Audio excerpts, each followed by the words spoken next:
everybody. Guess what? We are back with episode 4. We are two plant-based brothers. I am William the teacher. This is my brother. I am Daniel Nowotnik, Run Beard Run, without a beard. That's that's it. And we're going to get into that today. Actually, I imagine that's Yes, that's on the plan. absolutely. But yeah, this will be a show. I'm sure you've read the caption already before you even logged on and started watching it. But this is going to be about Daniel. So why don't you just go ahead and take it away? You got it. Yeah, no. So kind of big elephant in the room. Earlier this year, I was diagnosed with tonsil cancer, and as such, going through radiation and chemo. She might kind of delve into kind of the details of that later, but I lost my beard. So ironically enough, my Instagram handle is Run Beard Run, as I kind of got into the running journey, which we talked a little bit about in episode two. And because of where the yeah, two, because where the cancer was in my throat, where my tonsils are, it was my right tonsil, by the way. I had a tumor on it. The radiation pretty much killed all the hair that was here. It's going to grow back, I'm told. I know the stubble's starting to come in, so I'm hopeful that I will have a beard once again. But yeah, it was kind of crazy. As William and I have been talking, our health journeys over the last few years, kind of both of us around 2020 making some big changes, I think. It was totally caught me out of the blue. Wasn't expecting it. Funny enough, it actually like something I knew was wrong in January of this year.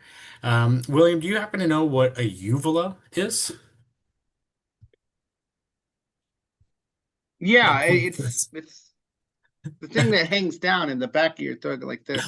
that's right. Yeah, uvula is that little Yeah, dangly thing in the back of your throat. So in yeah. January of 2020, I think I was just under an extreme amount of stress. My wife and I were opening up a coffee shop, and we actually didn't even know if we were going to be able to open the doors at that time.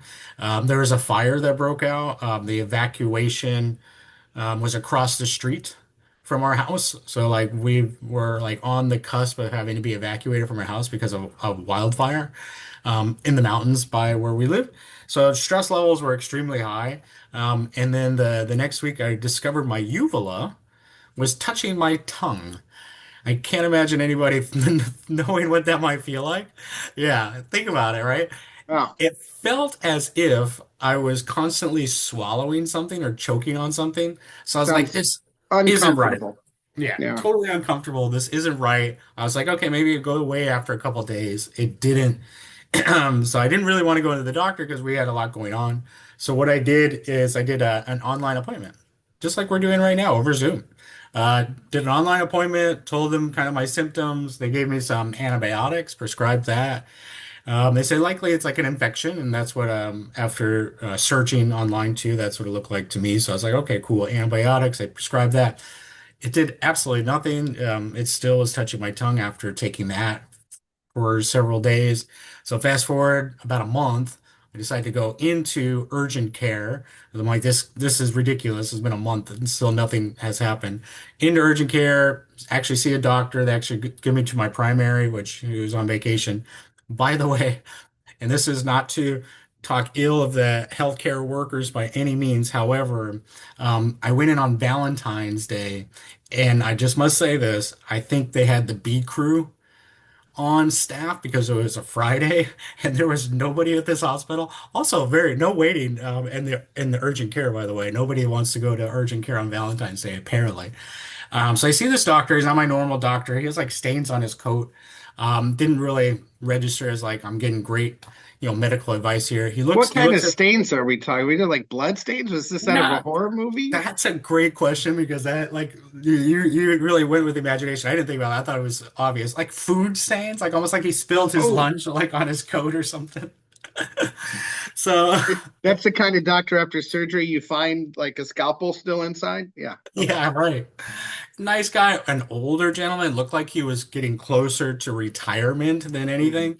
So, anyways, he checks, in my throat. He's like, "Oh yes, it's definitely touching." He's like, "Okay, you did the antibiotics at work." He's like, "Honestly, the one thing that they're gonna do is probably, have to cut it." And I was like, what? I was like, cut my uvula? Are you kidding me? He's like, we can try some steroids. So he prescribed some steroids to see if that does anything. He's like, but likely we'll refer you to, a head and neck surgeon and they'll have a look at it and then they'll decide whether they cut it. And then he went on, this is really fun side story.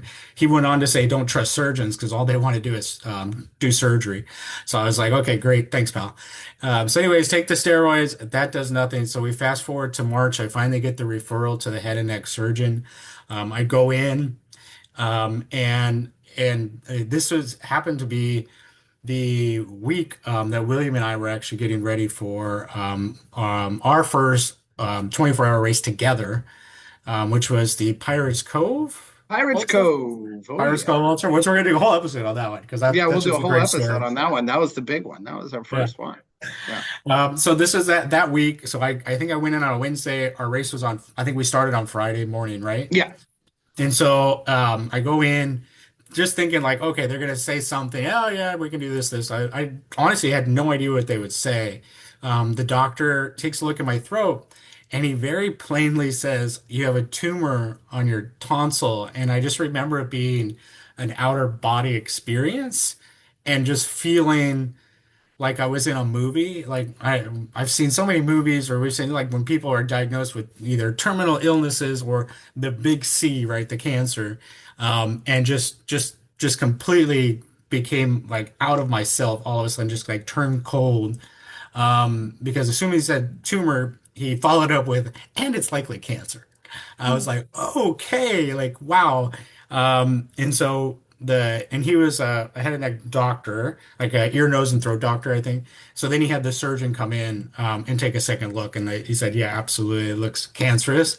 We'll take a biopsy, and for everyone out there, I have a huge gag reflex. I've always had a huge gag reflex, so imagine like without like being taken under, like sticking a little like little scissors in my mouth to cut a little bit of the tumor off so that they can do a biopsy. That's what they did. Sorry if it's too graphic. So That's okay. they did the biopsy, came back next week that it was cancerous. And I asked, yeah, can I race? That was my question to them. Can I race? So they said, absolutely, go for it. So I completed that 24-hour race with the tumor on my tonsil. Fast forward to the summer, went through chemotherapy and radiation treatment, Yeah, two but let me stints. just break this in right Yeah, now because originally when you told me the first diagnosis or the first treatment was going to be they would just go in and cut it out. no, It it's a was going good to be point. simple, unless you lied to me about that No, to no, make no. me not worry about it. But you're like, listen, it's not a big deal. They're going to go in, they're going to cut it out. It's going to be great. I'm like, okay, cool. No, I appreciate you doing that. I'll backtrack a little because actually during the race I didn't even tell you guys. I didn't. So Michael, our other brother, was in the race with us. I didn't even tell them. I No, just I found couldn't out in the emotionally. airport in Yeah, DC, yeah. Dulles International Airport. Emotionally, I wasn't ready to do it, and also I hadn't known for sure that it was cancerous at that point. So I wanted to wait. But so yeah, they originally said, "Oh, it's on your tonsil." William, do you have your tonsils? Can I ask you that? No, No. I had those taken out when I was 5. My It oldest said brother, our out. oldest brother had them taken out, right? Yeah, So you don't need your tonsils as they say, right? They're actually yeah. they're not necessary these days. Now they don't just go in and just remove them for anything. Usually you get tonsillitis, I believe, and then that's why they remove them. I'm assuming that's what you had. I couldn't Uh, breathe. I don't remember. And they took the adenoids too, I believe. You know what is those that? adenoids. I don't know. They said tonsils and adenoids. I don't know. So they said, yeah, we could just likely just remove it. But they did have me do a PET scan. I did a CT scan and then I did a PET scan. The PET scan is really where it's going to show where cancer is. The CT scan really was able to show the tumor. So the CT scan came up with oh yeah, there's a big growth there, which they kind of already visibly saw. The PET scan came up where the cancer was in the tumor, as well as two lymph nodes. And so that's what ended up making it a little tricky for the surgery. So Mhm. after kind of a back and forth with the doctor, the surgeon, he ultimately decided that he felt it was too risky to do the surgery because of the lymph nodes. He said if it was just the tumor on the tonsil, he said he felt like it'd be easier. Also didn't know if the tumor was growing inward versus outward. Growing inward, then it starts to get into the muscle and the bone, versus outward. So he just felt it was too risky, especially with a lot of, I think there's an artery in here somewhere. There's a lot of stuff going on in your neck and Yeah. head that, he felt without a really good percentage confidence that it just wasn't worth it. And so then that's when the plan B came, and that was chemotherapy and radiation, which, I think both of them would have its downfall, or maybe not downfall, but difficulties. And chemo, I did 2 stints, and then radiation, I did 35 stints of radiation, and that was just going every day for 15 minutes and you get in under a big machine and have a big mask that they bolt you down to a table where you can't move for about 15 minutes. And yeah, it was the hardest thing I've ever had to do in my life. Where we're at today is I'm still in recovery. I have a follow-up in a couple months time to do another PET scan so that we can see if it's completely gone. But a big part of my new journey is recovering from this because my goal this year was to run 100 miles. We completed that 24K and or excuse me, 24-hour race, and then I did my 100K mark, which is 62 miles. So I was planning on building up to that. We have another, Will and I have another race coming up around Thanksgiving time, which will kind of probably go into our training plan and kind of what we're doing about that. And I'm going to race it. I am nowhere near any way, shape, form ready for it. Well, right here, right now, as we talk on Mhm. episode 4. But it's something that I'm at least going to attempt, and I'll at the very least be Williams pit crew when we do it together. So yeah, that's a bit of my current story and my current challenges. Right now, I'm coming off of opioids, heavy painkillers. So I was on fentanyl and Dilaudid, and I didn't know if I was going to be able to record today because I'm dealing with withdrawal symptoms. And something I didn't know was going to come up, and I searched it too. When I started happening is, have you ever heard of like restless legs? Have you ever heard of that being a thing? Yeah. Oh yeah, Have you restless ever, leg have you ever, syndrome. have you ever had it? I've always had ants in my pants, but I don't think it's the same thing. Yeah. I don't think so. I think Yeah. that's something totally different. No, I've definitely You just like to move, you I've heard of mean? it. Okay. What's You like to move? Is that what you mean by ants in your Yeah, yeah. pants? No, I don't like to be seated in the same spot for too long. Yeah. So, Yeah, this but is like just it's basically like tossing and turning. And I was thinking about it last night. It's a lot, it felt like a lot like after the races, and I don't know if you experienced this at Pirates Cove the next day, but just the legs throbbing a lot and just like not being I like that first sleep, like I toss and turn just because of the my legs just being tired, and it's very difficult. So that's what like I had all last night.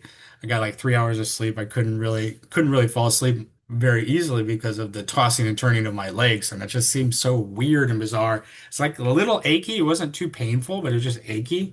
And then the a lot of nausea. So mm, feeling much better now. So I'm happy to report feeling much better. yeah, and I'm very happy and that you're able to join us today. And the recovery, I don't think anyone knows what you look like. Uh, a few weeks ago, a month ago. Yeah, But you look great. thank You're you. definitely an inspiration to anyone who's watching this, who's fighting something like this or having to go through this. It takes a lot of strength. Daniel, I don't know if you mentioned this. I don't think you did, but you couldn't eat. You couldn't even drink water. At Nope. one point, it was like you said, you had the sun in your throat. I remember just, visiting Mm, you and you were just, you couldn't eat, you couldn't drink, and God bless your wife trying to get some protein shake down your throat, and it's just yeah. like, It was yeah, it yeah, was it was it was a total nightmare at that point. Ended up going to the ER 3 times mhm. during that because I wasn't intaking enough calories to sustain my body, and not even just calories, but like we as humans can go without food for quite a number of days. Now, if you're going radiation treatment, chemotherapy, you kind of need extra calories so your body's like properly healing, and properly taking care of itself. So it's like not only do you need enough to sustain, but you also need enough to fight as well. And so I wasn't, and then the other part is like you can't live without water. Like you just can't. Like we have to have water. And the fact that I couldn't get water down my throat because it was so painful is what led me to the ER 3 times. And I was so reluctant. The doctors originally wanted to put a feeding tube in me from the get-go, Mhm. but I was reluctant to do that. I was like, no, no, I'm going to be able to do it as long as I have like proper pain medication. I'll be fine. That was Yeah. my logical thinking. But unfortunately, just the way the system worked between the two organizations of doctors I was working with, I didn't get proper medication. Like I just didn't get the proper meds that helped the pain. I was taking like morphine via my throat, but because I was doing by my throat, it caused me to be nauseous. So then I would throw it up. And so then I wouldn't get any pain medication. So ultimately, after the third stint in the ER, they put the feeding tube in. Mhm. Latonya, my wife, said, "No, stop it! Like you have to," Mhm. which ended up being a lifesaver. Without the feeding tube, I wouldn't have survived. So I hated having it. I got it removed this past Monday, so I feel like, or Monday ago, so a week ago. So I felt really great having that removed, and now I'm eating through my mouth and drinking just fine. Taste is another whole story, which we can kind of loop back when we do our next food. Yeah, I mean, well, that is a question. It's just, can you taste anything? Now I can. At first, everything tasted very metallic. Once I started eating again, which was Mhm. just maybe 3 or 4 weeks ago, and it just tastes like crap. Like everything just tastes like crap. And there was one point like water tastes horrible, Oof. and like I love the taste of water. Just like maybe people like out there don't like the taste of water. I think there are some, but I love the taste of water. I love the feeling of being quenched, or yeah, like, quenched, right? Mm. Like Yeah, great word. yeah, thank you. And to not have that taste great really sucked. But now it's slowly coming back. So sweet is the first thing to come back. Because just to explain to everybody, because of where the radiation was, it was all targeted in my neck. It totally just zapped any soft tissue within my mouth and neck area. And so like taste buds were like totally zapped and just like crazy. Saliva gland, like just really messed up, like producing too much saliva, and now I'm not producing enough. Now I have a lot of dry mouth. So just like all over the place. And then a lot of burning sensation. So anything spicy I can't have. And William, you know me. I love Mhm. spicy food. Like I love Yeah. spicy food. Any sort of hint of spice, whether it's like even raw garlic, like or like actual garlic versus yeah, there you go. Those These are tacos tacos, right here. Yeah, those are your tacos, man. right?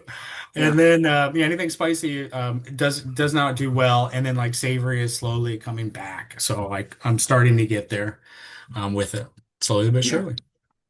Well, congratulations. I know it's not over. We're still working and fighting and getting everything done. But when I saw you eating oatmeal, I was over the moon. So, Me too. big Me too. steps, big steps, and getting your strength back and getting you back out on the old trail there. Because let's be honest, you didn't have that much weight to lose.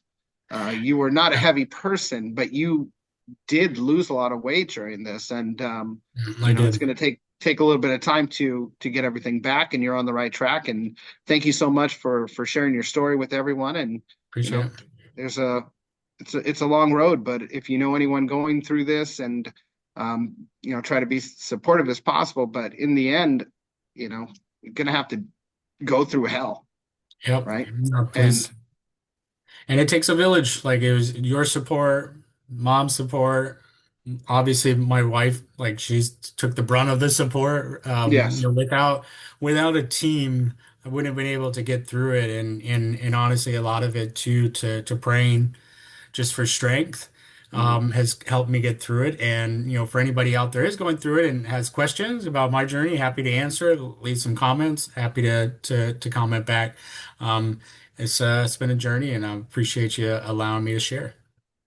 All right. Well, that's it for today. Appreciate it. If you stuck around this long, once again, leave a comment. Go for it. We would love it. And of course, like and subscribe, all that other stuff.